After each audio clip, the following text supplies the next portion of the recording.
Welcome to New York City and welcome to Wall Street. This is the home of the New York Stock Exchange. Why should you care? Do you have an IRA? Do you have a Roth? Do you own a mutual fund? Are you in a 401k? Most working adults in the United States are invested in Wall Street. It does matter to you. Welcome to Your Money with Mike. It's crazy embarking on this journey of doing a web show. Probably more for fun than anything else. We'll see what this turns out to be. I think if we get 10 views, we can call it a smashing success.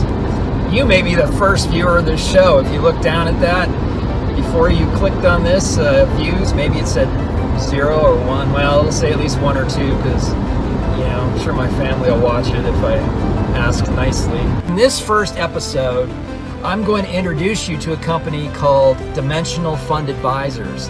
And that's a company that we have teamed up with to build a lot of our portfolio. Taking a wide market, our foundational portfolios have over 13,000 companies that are held in the portfolio. And it's by teaming with Dimensional that we can do that.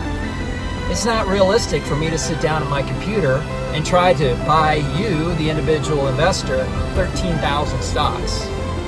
Yet when we set a foundation of 13,000 companies, it's more than that, I'm rounding off. We're essentially saying, hey, I believe in capitalism. I believe it's going to work over time. How markets work is really kind of a central story of Dimensional.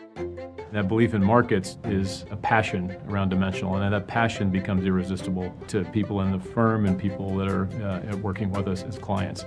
We're not selling magic. If I say I can go and pick stocks, that's kind of like saying I have some magic. Whereas we don't say that.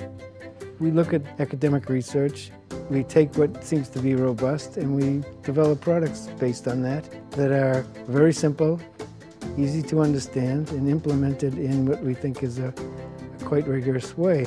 The scale of Dimensional today is not what we were thinking about 36 years ago.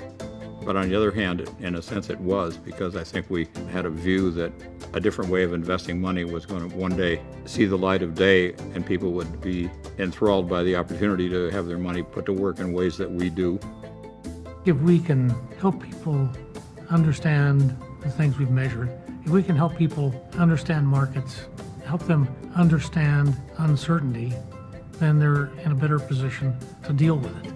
One of the things that makes me happiest about working with Dimensional is the direction we're given is absolutely clear. Our goal is not to try to justify what the firm wants to do with our research. Our goal is to inform what the firm wants to do with our research, given the evidence that we've discovered or that other academics have discovered. Exactly why we've earned that trust. I mean, I can speculate a bit about it, but I really do think it largely comes down to the foundation based on data, based on honest, reliable, open implementation, academic thinking, adaptivity, making adjustments as we discover more when we need to keep relying on top-notch academic research. And, well, that's the underpinning of Dimensional.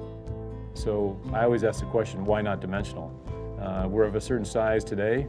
We have no goal around a size going forward, but I think because we have all of this in place, in my mind, there is no reason why any client shouldn't have Dimensional in their portfolio.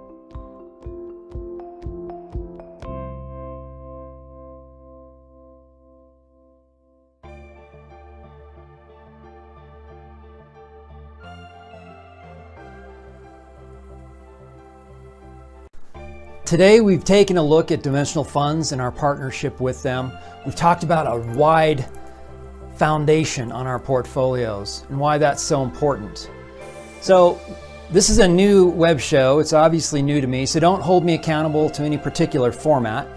But my intent is to kind of do an intro. Each show hit a centralized topic. This show, it's introducing and talking about Dimensional Fund Family and our partnership with them. Different topics will come, but each time we want to do a question answer. This is the first episode, so you see my email at the bottom of the screen. You can type in your questions and they will be in the next episode.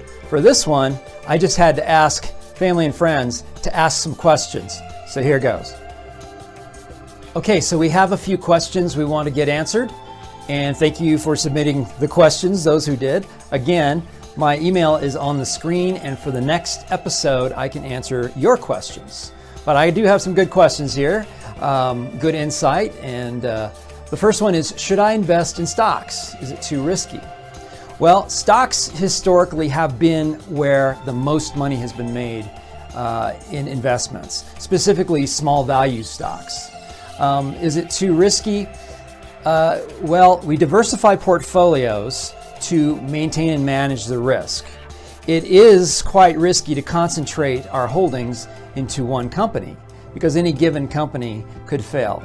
But if we diversify and, like I spoke of earlier, have 13,000 companies in the portfolio, the companies failing in them is somewhat irrelevant if a few are failing out of 13,000. So we're spreading our risk. Again, historically speaking, stocks have rewarded us more than most other investments, but it is also more turbulent than some other investments. If you're young, you will likely have a place for stocks in your portfolio. If you're older in retirement, you also will likely have a place, but probably a smaller place. We don't give individual advice over video because I don't know exactly who I'm talking to. So these are very general statements about the answers to all these questions about stocks or bonds. But the reason we hold stocks is for that growth potential.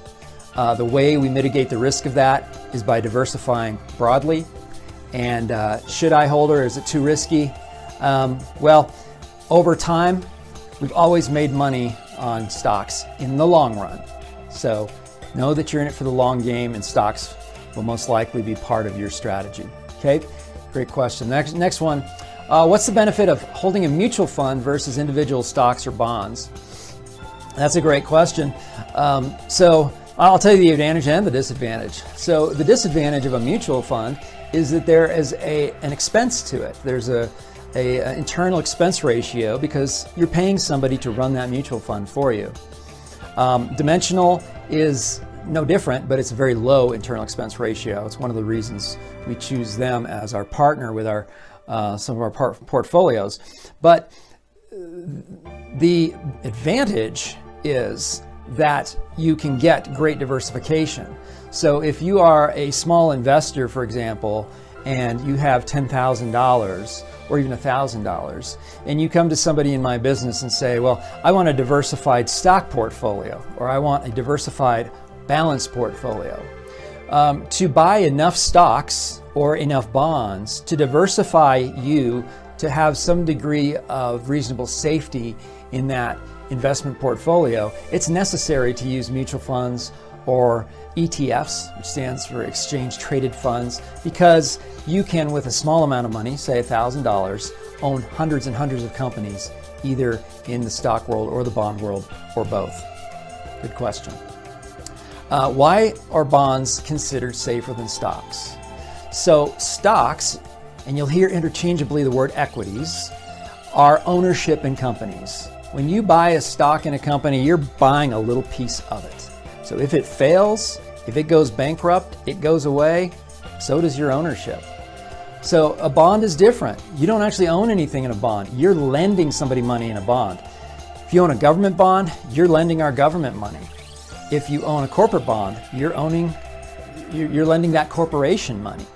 So they're safer because we're able to look at the credit quality of the entity we're lending money to. Just like when you go apply for a mortgage to buy a house, they look at your credit quality. We're able to evaluate bonds and where that money is and evaluate the safety and the ability of that company to pay you back. So you are lending money, you don't own anything. And the other part of that is, if there is a failure in a company, you don't own the company, you lent the money.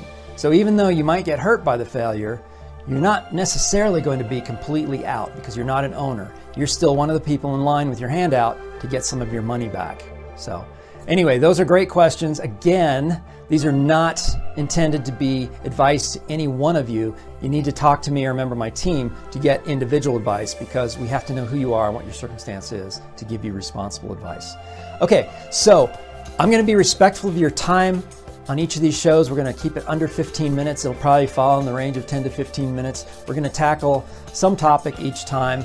And this is the first one, so let's see where we go from here. I'm glad you're watching. I hope you watch again. It's been great. Take care.